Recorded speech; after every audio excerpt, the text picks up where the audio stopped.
अस्सलाम वालेकुम नाज़रीन, मैं हूँ आपकी मेज़बान कमल अमानत और आप देख रहे हैं खलीज डिजिटल। नाज़रीन, जैसे कि आप जानते हैं कि 25 सितंबर को सब ये एक्सपेक्ट कर रहे थे कि सनम जवेद साहिबा को जो है वो रिहा कर दिया जाएगा और वो फाइनली अपने घर पर आ जाएंगे, लेकिन ऐसा ना हो सका और उन्हें किसी और केस में गिरफ्तार कर लिया गया।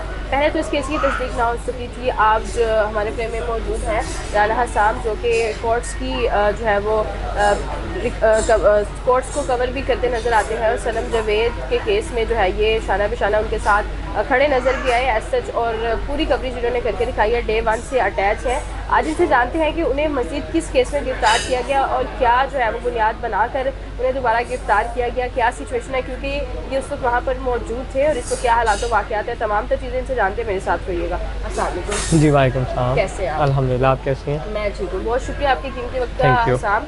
सबसे पहले मुझे ये बताइएगा कि 25 सितंबर को जब रिहा उन्होंने करना था तो जो पेपर डिस्ट्रीब्यूशन वगैरह था, मतलब हर जगह नोटिस जाना था, वो जा चुके थे या नहीं पहुँचे? किस तरह से ये वाक़या पेश आ गया? बेसिक कमल ये है कि कोर्ट्स के कुछ रूल्स होते हैं, उसके मुताबिक कोर्ट्स की प्रोसीडिंग चलती है, उसके मुताबिक उनके जो फैसले हैं या उनके पेपर्स हैं वो डिस्ट्रीब्यूट होते हैं। जब फैसला आता है, फैसला आने के बाद फैसला रिटर्न टाइप होता है। पहले जब फैसला आता है तो वो जज साहिब जो है वो मुख्तसर फैसला कोर्ट में सुनाते हैं। बाद में उसका तफसीलन फैसला नहीं, शॉर्ट टर्म फैसला टाइप किया जाता है ताकि असिस्टेंट कमिश्नर को और उसके बाद पुलिस ऑफिसर्स जो भी हैं, फिर जेल खाना जात, उनको सबको डिस्ट्रीब्यूट किए जाते हैं। तो ये फैसला जो है अराउंड कोई 4 साढ़े 4 बजे आया है और 6 बजे जज साहब ने माजरत की कि मैंने सारा दिन जो है वो केस सुना हुआ है, तो इसलिए मैं अभी ये 23 सितंबर की ये बात है। 23 की, तो इसलिए मैं अभी फ़ैसला टाइप नहीं करवा सकता। मैं ये फ़ैसला जो है मंडे को करवाऊँगा। मंडे को उन्होंने 1 बजे का जज साहब ने टाइम दिया था। मंडे वाले दिन जवेद इकबाल साहब जो सनम के वालिद हैं, वो 1 बजे गए हैं जज साहब के पास, तो वो कोर्ट प्रोसीडिंग चल रही थी। उसके बाद कोई 2:30 से पौने 3 के दरमियान जज साहब ने फ़ैसला रिटर्न लिख के दिया है और वो पहुँचते पहुँचते उनको कोई 4 साढ़े 4 हो गए हैं। उस दौरान हम जेल के बाहर थे क्योंकि एक हाईलाइटेड केस था। सनम जवेद, तैयबा राजा, आलिया हमजा, खतीजा शायर, ये जितनी भी ख़वातीन हैं, ये एक हाईलाइटेड केस है। और पहले जिस तरह पहले जब इनको एमपीओ के तहत गिरफ़्तार किया था तो इनको दोबारा अरेस्ट कर लिया था, तो हमें भी ये डाउट था कि दोबारा अरेस्ट कर लिया जाएगा। तो हम उधर पहुँचे, मैं था, हमारे साथ सीनियर्स थे जिनमें राज साकिब थे, आतिफ हाशमी थे। तो जब हम उधर पहुँचे हैं तो उधर पुलिस की एक बारी नफरी और एसपी जो है, आप कह सकते हैं लिबर्टी, बड़ी कॉम्पिटेंट लेडी पुलिस ऑफिसर है, एस शहर बानो साहिबा, वो उधर मौजूद थी। उन्होंने अरेस्ट किया, लेकिन जब वो लेके ऑर्डर आए हैं कोर्ट, उधर बड़ा मज़ेदार क्वेश्चन हुआ है कि वो इस बार वॉकी टॉकी पे अंदर से आवाज़ दे रहे थे, जी फ़लाँ के घर वाले आए और रिसीव कर लें।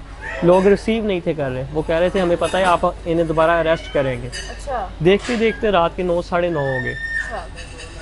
फैमिलीज़ जो है वो वापस घरों को चलेगी। जब फैमिलीज़ वापस घरों को गई हैं तो उन्होंने 10:30 बजे जो है जेल से दोबारा अरेस्ट कर लिया और अरेस्ट करके उनको उनको जो सर्वर रोड केस है उसमें दोबारा गिरफ़्तार। पहले वो थी जना हाउस में गिरफ़्तार। ठीक है। इधर थोड़ी सी कन्फ्यूजन आती है कि जी पहले जो है थाना सर्वर रोड ही था, लेकिन केस जो था वो जना हाउस था। अब जो केस है वो सर्वर रोड केस है, जो राहत बेकरी के सामने जो गाड़ियाँ जलाई गई हैं उस पर। अच्छा, तो अब हम देख रहे हैं कि खान साहब की अगर बात करते हैं, उन्हें एक केस खत्म होता है, दूसरा शुरू होता है, दूसरा खत्म नहीं होता, तीसरा शुरू हो जाता है, और अब ये पीटीआई की खवातीन जो सोशल एक्टिविस्ट रह चुकी हैं उनके साथ भी ये हो रहा है। तो मज़ीद ऐसे ही कितने केसेस हैं? ये बेसिक 18 पर्चे हैं टोटल, ठीक है।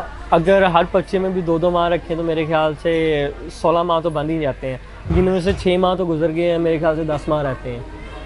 18 पर्चे हों तो 16 यानी कि एक महीना भी रख लें ना हर पर्चे में। तो अभी कितने केसेस जो है वो क्लियर हो चुके हैं? अभी एक क्लियर हुआ है। अभी एक क्लियर हुआ जी। है, मतलब हम जो है वो देख रहे हैं कि अभी और मुश्किल वक्त है। नहीं, बाकी खान साहब जिस तरह अडियाला गए हैं, अडियाला में पहले भी हमने देखा है कि मुलाकातें भी होती हैं, मामला जो है वो क्या कहते हैं कि सही ट्रैक पे भी आते हैं। तो हो सकता है कि कोई ऐसी नरम हवा चल जाए या कोई ऐसा रास्ता बन जाए जिससे मामला जो है वो 18 केसेस कौन कौन से केड़े रोड है इन्होंने बात नहीं जड़े क्लियर ही नहीं हो रहे। उसमें लिबर्टी है, लिबर्टी एसपी टावर है, उसके बाद फिर जमान पार्क में जो माल पे हुआ है ऑपरेशन वो है, फिर जेल रोड पे जो पीटीआई के ऑफिस के बाद पुलिस के साथ झड़प हुई है वो है, फिर उसके बाद 2 केसेस तो वही है ना, उधर ही सर्वर रोड और जना हाउस, वो दो केसेस उधर ही आसपास है। फिर उसके बाद एक मॉडल टाउन में केस है। ये टोटल इस तरह के छोटे मोटे मिला के, फिर अकेले ये नहीं है 18 केस, ओवरऑल पंजाब में 18 केस है, वो किसी भी केस में उठा के आपको डाल देंगे। फैसलाबाद में जो हुआ है आपको उसमें भी डाल सकते हैं, वो उन पे डिपेंड है। क्योंकि जो आईओ नवीद है ना, जिसके पास अभी इन्वेस्टिगेशन पहले सर्वर रोड पे थी, सर्वर के पास, तो अब आईओ नवीद है, उसने ये क्लियर कट कहा है। उससे सनम ने पूछा, उसने बदतमीज़ी की जब वो रात को उनको थाने ले गए हैं, लिटन रोड थाना, तो आईओ ने बदतमीज़ी की, 2 से 3 घंटे उनको खड़े रखा, जिस पर सनम ने उसे कहा कि आज से पहले हमारे साथ किसी ने ऐसा बिहेव नहीं किया, तो आप हमें किस पर्चे में डालेंगे या क्या करेंगे। उसने कहा मैं आई हूँ, मैं जो चाहूँगा वो रिपोर्ट बना सकता हूँ, जिस चाहे पर्चे उसमें डाल सकता हूँ। अगर इसी तरह से चलता रहा कि अगर आप पर्सनल अटैक करेंगे तो ये तो हमारी खवातीन तो शायद फिर कभी बाहर ही ना आ पाए। तो आप मुझे बताइएगा कि आप उनसे मिले सनम जावेद साहिबा से? सनम से मेरी रिसेंटली मुलाकात जो है वो पिछली पेशी पे हुई थी, लेकिन जिस दिन ये जेल से दोबारा अरेस्ट हुई हैं वो नहीं हुई। लेकिन हमारे कुछ दोस्त हैं वो गए हुए थे कल, जब उनको दोबारा उनका जुडिशल कह दिया कि शनाख्त परेड आइडेंटिफिकेशन रिमांड के लिए जब लेके गए शनाख्त परेड के लिए, तो वो शायद आपने भी क्लिप देखा हो कि उस पर कहा जी लोग आपके लिए परेशान हैं, तो उन्होंने कहा जी हम इन लोगों के लिए जेल में हैं। तो मैंने यहाँ ये कहना चाहता हूँ कि अगर आपका मोराल इसी तरह रहेगा, मेरे ख्याल से आपको कोई तोड़ नहीं सकेगा। अगर आपको 5 माह में नहीं कोई तोड़ सका तो आगे आपको क्या तोड़ेंगे। अभी भी सनम जावेद साहिबा उसी जो है वो क्राइटेरिया पर बेस कर रही हैं जो आज से तकरीबन आप कह लें कि 5 महीने पहले था। बेसिक उनका जो मोटिव है या उनका जो नैरेटिव है या उनका जो स्टांस है, उसको देखा जाए तो वो कहती हैं कि जी हमने कुछ गलत नहीं किया। अच्छा हसाम, मैंने ना एक इस तरह से पब्लिक ओपिनियन किया और आवाम से पूछा कि पीटीआई की जो खवातीन है, स्पेशली हम पीटीआई की ही उनको क्यों कहते हैं, वो पाकिस्तान की बेटियां हैं, उनको इस तरह से अरेस्ट किया गया है और आप इसको आप क्या समझते हैं कि इसका बेसिक रीज़न क्या है कि क्यों ऐसा हो रहा है? तो उन्होंने कहा कि कोई पर्चे वगैरह ऐसे हम उनको नहीं देखते। यहाँ पर मरियम नवाज़ को तस्कीन अभी तक नहीं मिली, जब तक उसको तस्कीन नहीं मिलती तब तक जो है वो फिर लोगों का ये जो ओपिनियन बना है, आप इस पर कितना मुतफ़िक़? बेसिक अगर पिछला बैकग्राउंड देखा जाए, जब स्टार्ट से गिरफ्तार किया गया था तो हम जो है चुंग थाना में गए थे, तो चुंग थाना के कुछ एहलकार थे, उनका नाम लेना तो मुनासिब नहीं है, तो उन्होंने ये कहा था कि हम नहीं कह रहे, ये नानी 420 कह रही हैं। सॉरी, ये मेरे वर्ड्स नहीं, ये उनके हैं। मरियम साहिबा मेरे लिए मोस्ट रिस्पेक्टफुल है। तो पूछने पे जब हमने पूछा कि नानी 420 कौन है, उन्होंने कहा जी मरियम नवाज़ है। वो कहती है सनम क्योंकि आफ्टर शॉक करती थी, उसमें मरियम के साथ उनका क्लैश, यानी कि मरियम नवाज़ की क्लिप उठा के उसको एडिट करके उनसे क्वेश्चन करते थे, उनमें एक फ़नी प्रोग्राम चलता था जिसकी वजह से इशू था। दूसरी तरफ से जो है आपके खान साहब, उन्होंने टिकट अनाउंस कर दिया था। फिर हारून रशीद साहब ने 2 से 3 दफ़ा इस बात पे डिस्कशन की है कि जी अगर उनको नवाज शरीफ के बेसिक इस केस को हमने डिजिटल मीडिया ने बहुत ख़राब किया है। कोई भी इस लेवल का केस है उसको डिजिटल मीडिया ने जहां उसको एक हाइप तो ज़रूर दी है, लेकिन उसको ख़राब करने में भी हम जो है कदम ब कदम उसके साथ थे।